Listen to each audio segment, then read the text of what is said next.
একটি ঘটনা প্রাচীন যুগের বর্ণনা করেছেন, ইসলাম আসার পূর্বে, নবী সাল্লাল্লাহু আলাইহি সাল্লামের পূর্বে, যে একটি লোক 99টি লোককে হত্যা করেছে। ওই লোকটি 99টি লোককে খুন করেছিল, 99টি লোককে খুন করেছে। খুন করার পরে তার দিশা হয়েছে যে হাই, জীবনটা কি করলাম, বরবাদ করে দিলাম। অনেকে এরকম বড় বড় ডাকাত আছে, চোর আছে, যাদের শেষ জীবনে হুঁশ হয়, খেয়াল হয়। অনেকে হজ করে গেছে, আমার এলাকায় এক বড় ডাকাত ছিল, হজ করে গেছে, শেষ জামানে হজ করে গেছে। আল্লাহ যেন তার তওবা কবুল করে, গুনাহ খাতা মাফ করে দেয়। তো এইরকম হতে পারে। তো 99টি লোকে খুন করার পরে খেয়াল হয়েছে যে চরম অন্যায় করেছি, এত পাপ করেছি, আল্লাহ কি মাফ করবেন? তো দেখি, কাউকে জিজ্ঞাসা করি। একজন আবেদকে গিয়ে জিজ্ঞেস করলো। আবেদ মানে পরেজগার লোক, কিন্তু তার দিন সম্পর্কে ইলম নেই, আল্লাহর বিধান সম্পর্কে, শরীয়ত সম্পর্কে ইলম নেই। তাকে গিয়ে জিজ্ঞেস করলো। আবেদ লোক ভাবলো যে আমি এত আল্লাহর ওলি, তবুও চিন্তা করছি আমার কি করে গুনাহ খাতা মাফ হবে। আর তোমার মতো পাপী তাপী 1 নয় 2 নয় 10 নয় 20 নয় 99টি লোককে খুন করেছো, আর তওবার কথা বলতে এসেছো। ওই আবেদকে যখন জিজ্ঞেস করলো যে আমার কি তওবা কবুল হবে, ইন্নী কাতালতু 99 নাফসা, 99 জন লোককে কতল করেছি, আমার কি গুনাহ মাফ হবে? তখন সে বলছে, পাপী কোথাকার, তোমার গুনাহ মাফ হয় না, তোমার গুনার কোনো মাফ নাই। হয়, অসম্ভব কথা। 99টি লোককে খুন করে চলে এসে আর গুনাহ মাফ হয় নাকি? হবে না। নিরাশ হয়ে গেল আল্লাহর রহমত থেকে, মাফ হবে না। মানুষ যখন নিরাশ হয়ে যায় তখন সবকিছু করে দিতে পারে। মানুষ যখন নিরাশ হয়ে যায় যে আর তো উপায় নেই, তখন সবকিছু করে দিতে পারে। তো এই লোকটি দেখলো যে মাপ যখন হবে না, তো আর একে রেখে লাভ কি? এর সামনে যে আছে মুরব্বী, সামনে যে আছে আবেদ, পরেজগার, একে আর রেখে লাভ কি? একে দিয়ে 100টা পুরা করিয়ে দিয়ে একটা কম রেখে লাভ কি? 100 পুরা করে দিল। ওকেও খুন করে দিয়ে 100টা পুরা করে দিল। এই জাহেল জেহালতের অবস্থা, অজ্ঞতার অবস্থায় পাপ করে যাচ্ছে, নিরাশ হয়ে গেছে আল্লাহর রহমত থেকে, আর তো মাপ হচ্ছে না। তো জাহান্নামে যখন যেতে হবে, যাক ভালো করে যাও। এরকম কিছু জাহেল মূর্খরা আজকালও আছে, যে এত পাপ করেছি, জাহান্নামে তো যেতেই হবে, তা আর নামাজ রোজা করে কি হবে, যা হওয়ার হয়ে গেছে। আউযুবিল্লাহ। এখনো সময় আছে, এখনো সময় আছে, ফিরে আসেন। এটি হচ্ছে শরীয়তের কথা, এটি হচ্ছে কোরআন এবং হাদিসের কথা। তারপরে 100টা পুরা করার পরে ফের নিজেকে তিরস্কার করতে লাগলো। আবার সে নিজে পেরেশান হয়ে গেল, কি করলাম, আবার 100টা পুরা করে দিলাম। দেখি, লোকজনে বললো যে অমুক এলাকায়, অমুক ডিস্ট্রিক্টে, অমুক দেশে একজন ভালো আলেম আছে, দিন সম্পর্কে, তাওরাত ইনজিল সম্পর্কে যথেষ্ট জ্ঞান রাখে, তাকে গিয়ে জিজ্ঞেস করো, তার কাছে তোমার সমস্যার সমাধান হইতে পারে। গেল সেখানে, বেরিয়ে গিয়েছে, গিয়ে জিজ্ঞেস করলো, জিজ্ঞাসা করলো, বললো যে হ্যাঁ অবশ্যই আমি 100টি লোককে খুন করেছি, কিন্তু দেখেন, জিজ্ঞাসা করছে আলেমকে যে আমি 100টি লোককে খুন করেছি, আমার কি হাল্লি মিন তওবা, আমার তওবা কবুল হবে? সে তো আলেম, দিন সম্পর্কে জ্ঞান আছে, তাওরাত ইনজিল সম্পর্কে জ্ঞান আছে। বলল যে মাইয়াহুলু বাইনাকা ওয়া বাইনা তওবা, তোমার মাঝে আর তওবার মাঝে, আল্লাহর মাঝে কে আর সৃষ্টি করবে? এখনো তুমি বেঁচে আছো, এখনো তোমার জবান চলছে, এখনো তুমি আস্তাগফিরুল্লাহ বলতে পারবে, আল্লাহ তুমি তওবা আমার কবুল করো বলতে পারবে, আল্লাহ আমি ভুল করেছি মাফ করে দাও, এখনো তুমি কান্না করতে পারবে আল্লাহর দরবারে। তোমার তওবা কে বাধা দিবে তোমার তওবাতে? আর তোমার মাঝে আর আল্লাহর মাঝে কে আর সৃষ্টি করবে? কোনো আড় নেই, কোনো পর্দা নেই, অবশ্যই তওবা কবুল হবে।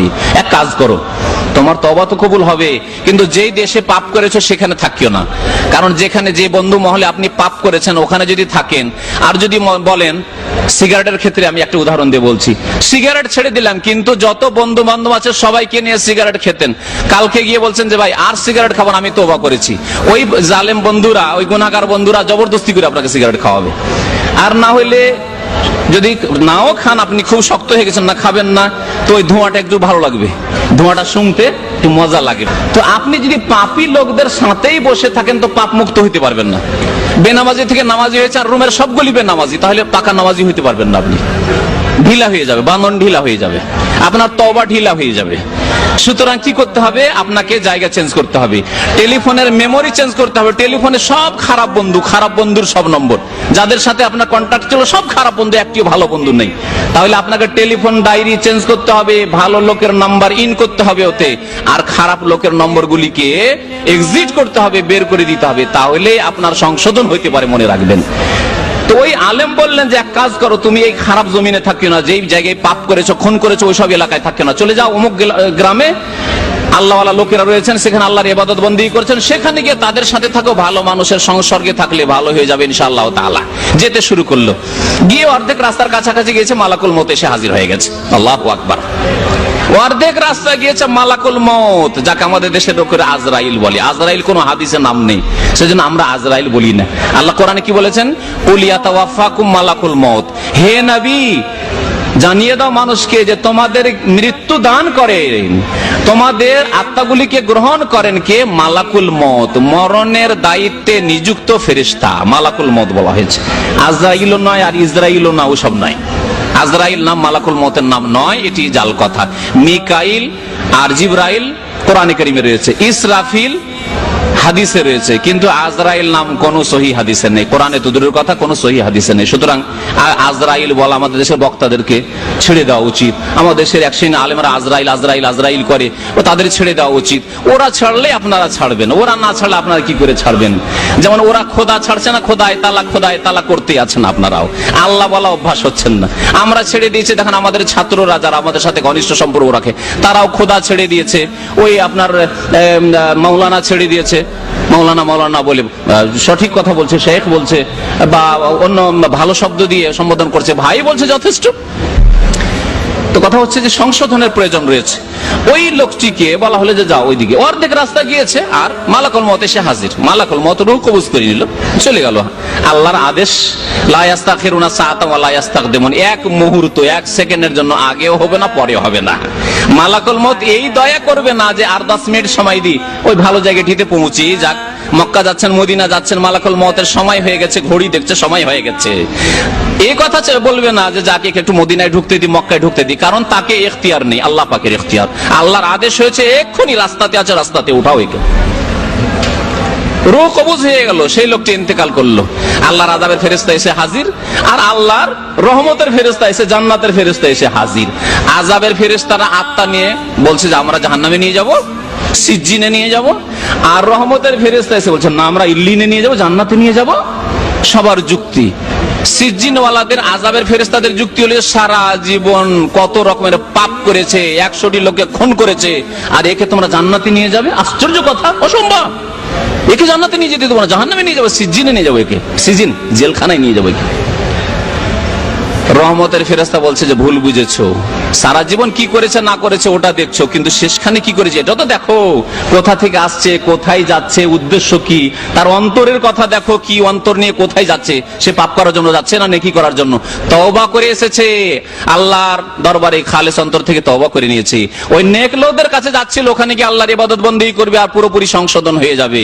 সুতরাং আমরা রহমতের ফেরেশতা এসেছি, আমরা একে জান্নাতে নিয়ে যাব, এর আত্মাকে ইল্লিনে নিয়ে যাব। ইন্নাল আবরার লাফি ইল্লিয়িন ওয়া ইন্নাল ফুজ্জার লাফি সিজ্জিন। আল্লাহ পাক বলেছেন পাপিষ্ঠ লোকেরা সিজ্জিনে থাকবে আর নেক লোকদের আত্মা ইল্লিনে, সর্বোচ্চ স্থানে আল্লাহ পাক রব্বুল আলামিনের জান্নাতে অবস্থান করবে। ঝগড়া মিটাবার জন্য জিবরাইল আলাইহিস সালাম ফেরেশতা চলে আসেন মানুষের আকারে। কি ব্যাপার, কি হয়েছে? এই দুই দিকের কথা, দুই পক্ষের কথা শুনলেন, শোনার পরে বলে এক কাজ করো, তোমাদের আমি ফয়সালা করে দিচ্ছি। ফয়সালা হচ্ছে এই যে যেই গুনাহ করে আসছে যেই জায়গা থেকে, ওই দিক থেকে মেপে আসো এখান পর্যন্ত, আর যেখানে ও নেকির জায়গায় যাচ্ছিল সেই দিক থেকে মেপে আসো এখান পর্যন্ত।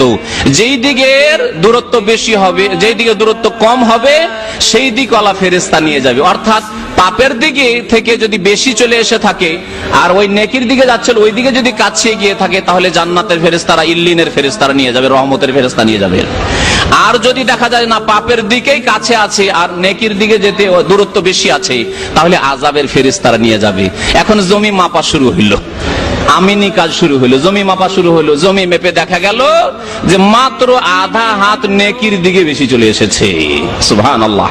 নবী করিম সাল্লাল্লাহু আলাইহি সাল্লামের আরেকটি হাদিসে রয়েছে, যখন মালাকুল মউত চলে আসে তার কাছে আত্মাটা কবজ করতে যায়, এত সে আবেগে ছিল আর এত সে আগ্রহ, তওবার আগ্রহে ছিল এবং ইলম শেখার আগ্রহে ছিল, ইবাদত বন্দেগী করার আগ্রহ ছিল, যে একবার টান দিয়ে গিয়ে আছাড় খেয়ে একটু পড়েছে এগিয়ে গিয়ে। আর ওই যে একটু আছাড় খেয়ে টান দিয়ে পড়েছে, মরে যাব ওইদিকে গিয়ে মরবো, একটু টান দিয়েছে তাতে আধা হাত এগিয়ে যেতে পেরেছি, আলহামদুলিল্লাহ। 100 লক্ষ খুন করার পরেও যখন তওবা করে ফিরে এসেছে, আল্লাহ পাক তার গুনাহ খাতা মাফ করে দিলেন।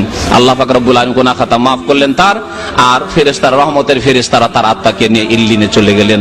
আল্লাহ পাক যেন আমাদের সবাইকে তওবা করার তৌফিক দান করেন। আল্লাহ পাক আমাদের অতীতের সমস্ত গুনাহ খাতা আল্লাহ যেন মাফ করে দেন। আল্লাহ পাক ইরশাদ করেছেন, সময় কতক্ষণ আছে তওবার। আয়াতটি শুরুতে পাঠ করেছিলাম, ইন্নামাত তাওবাতু আলাল্লাহি লিল্লাযিনা ইয়ামালুনা সুআ বিজাহালা। তওবা তো তাদের কবুল হবে যারা অজ্ঞতার সাথে ভুল করেছে, ভুল হয়ে গেছে।